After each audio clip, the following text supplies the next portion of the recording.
Hello everyone's. I am here for my review of American Horror Story Season 11 Episodes 1 and 2. If you are new to my channel, welcome. I am Lady T. I like to do reviews on scripted reality shows, and I also do reactions. If you're returning, you're one of my peoples, welcome back.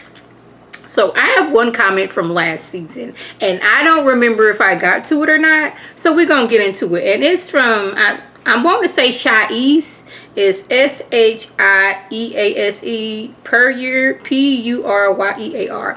Hey boo, they say, I love, the show was lazy writing. Enjoyed your review though. In the arms of the angel and little big eye, big eye, LOL. Oh, thank you. Like, I don't even be thinking I'm all that funny, but thank you for commenting. But you couldn't tell me that alien with the little eye and big eye. That was just hilarious to me. I was like, yeah, it was lazy writing. Like, the first half of last season was good, you know, with the pop locking vampiric people. That was good. But then when we went on to, we trying to have an alien human hybrid baby, that's when you lost me. And then we was going through the presidents and all that stuff. Yeah, that's when you really lost me.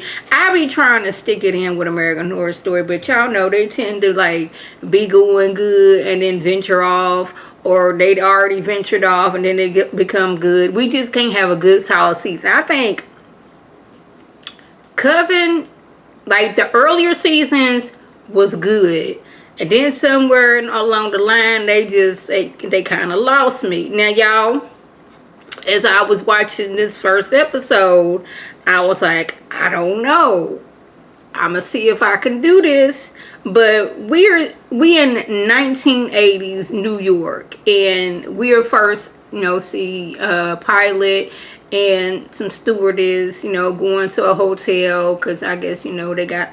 it's not a layover, but they can only fly so much, so go to the hotel, stay there for a few hours or a few days or however, and get them some rest. Now, the first thing I thought when I seen this hotel was like, okay, I don't want this to be like the season of Hotel when we got this vampire like but not all the way vampire people.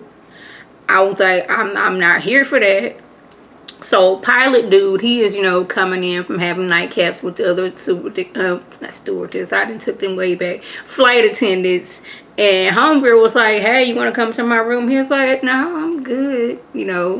She's like, really? He's like, yes, married. She's like, I'm married too, but you can take these rings off. And he's like, yeah, that's not for me. So he then went on to his room. I was like, look at you being a faithful man. Until he hopped himself in the shower and put on every piece of leather that was known to man. He got on the leather hat. He got on the leather jacket. He got on the leather boot.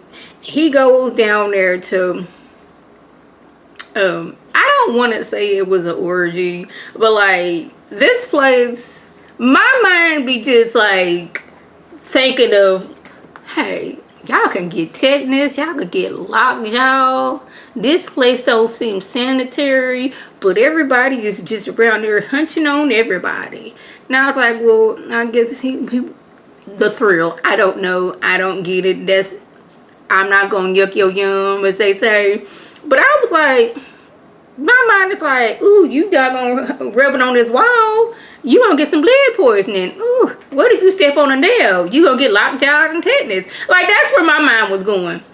But the next thing you know, it's the next morning and we see somebody, their head is no longer there and neither are their feet and hands. And I'm like, okay, so we really not gonna be able to identify this person if they don't have any like distinct markings or anything like that, because all the identifying markers are gone. Now I'm like, okay, this is what we're doing.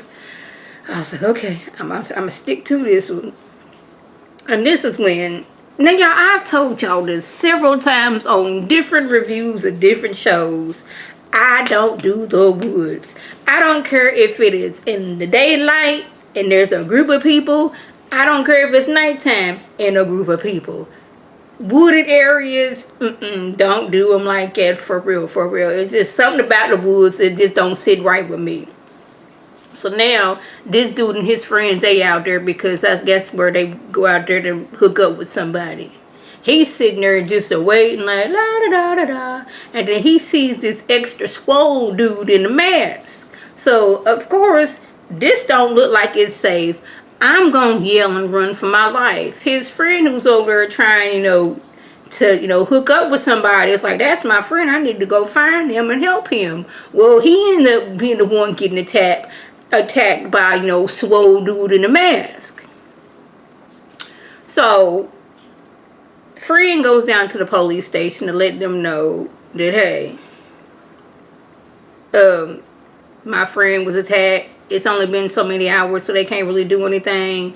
So he sees a picture of a swole dude in a mask, and he goes to the photographer because he want to ask some questions like, who is this dude? Because basically I think he did something to my friend.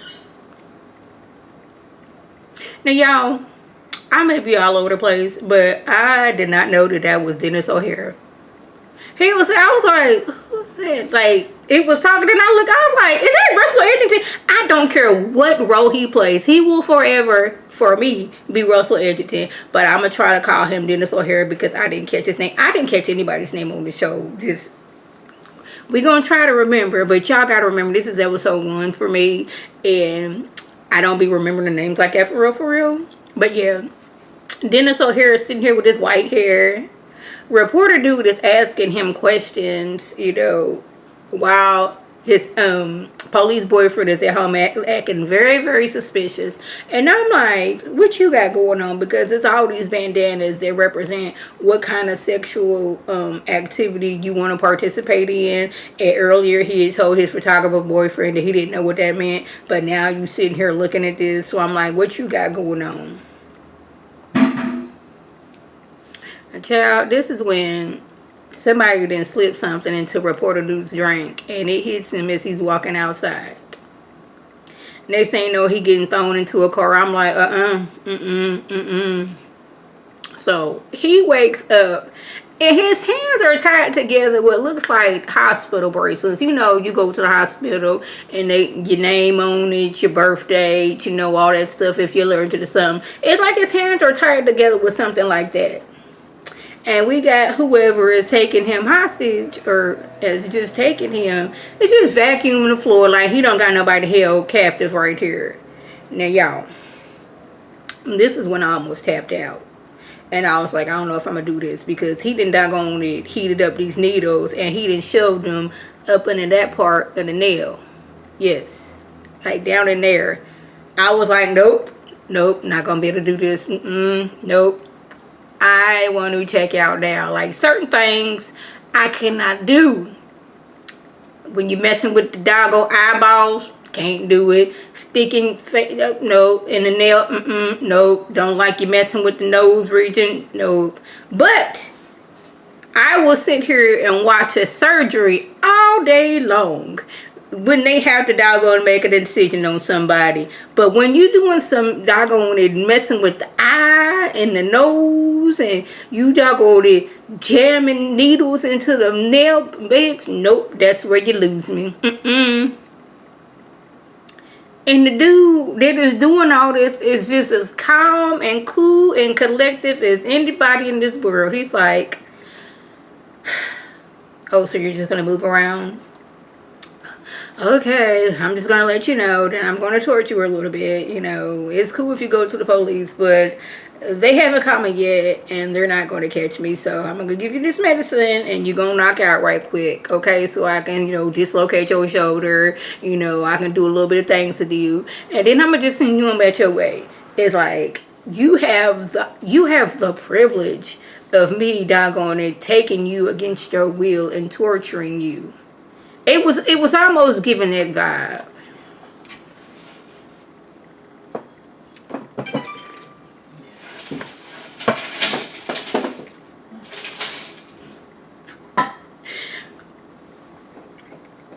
Okay, I'm wanting to say this is, I don't even know where the next episode started, but we rolling on through. So, reporter dude and his police officer boyfriend, they are down at this bar. And dude comes up, the reporter, nope, police boyfriend. And he was like, no, I'm cool. So dude walks off and somebody's like, here's a drink for you. It's like, ooh, what kind of drink is this? This is good. And next thing you know, he getting jabbed in the neck. There is a room full of people and nobody saw anything. Well, mainly because it was like extra dark in that room. Like, he was able to just come up behind dude and go on about his business. I was like, he was smooth with it. So y'all, we in this park, get in. We got this doctor lady who has been like testing people, and it was like they got some kind of, I don't know the name and I'm not about to mess it up. But it's been found in deer too, so they had to like, all the deer on this island, they had to go, take them out so they not spreading it no more. And it's like a more and more people are catching it, and it's usually like found in like men who are in their 70s. And I think they said Italian, but like younger people are getting it. So like, what's really going on? So she gets a call talking about some meet me at the park. Again, why are we meeting at the park, and why are we meeting at the park at nighttime? I am a doctor. You can come and make an appointment and tell me all the information that you know. Why we got to do all this in the dark?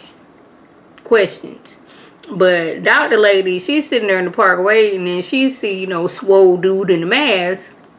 So she gets the booking it, and she runs into this lady, and the lady's name was Fran, I believe. I think that's the only person's name I got right on this show.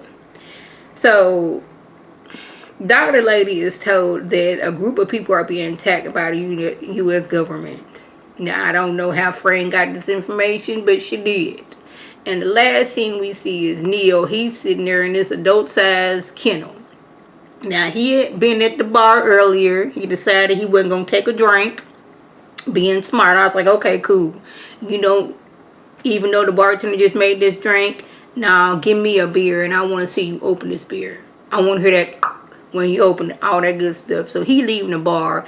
And this is the 80s, so there's phone booths, pay phones, still in existence. Phone rings, he decides to answer it, and I'm like, why? It couldn't have been for you, because who knows you there and you leaving at this exact moment. But what does he do? Answers the call. He ended up in the doggone adult-sized kennel, about to be tortured on. Ridiculous. So y'all, that was a jest. If I left anything out, by all means, leave a comment below. If you were new to my channel, welcome. Feel free to subscribe. It is free all day, every day, free $99. Make sure your notifications are on, so my beautiful face puts up a video. You can click on it, you can like and share with your people, and you can come over and be one of my peoples. If you're already one of my peoples, welcome back. Y'all know what to do. Tell your people to tell their people to come over and be one of my peoples by clicking that icon above. This is Lady T signing off. Have a good one.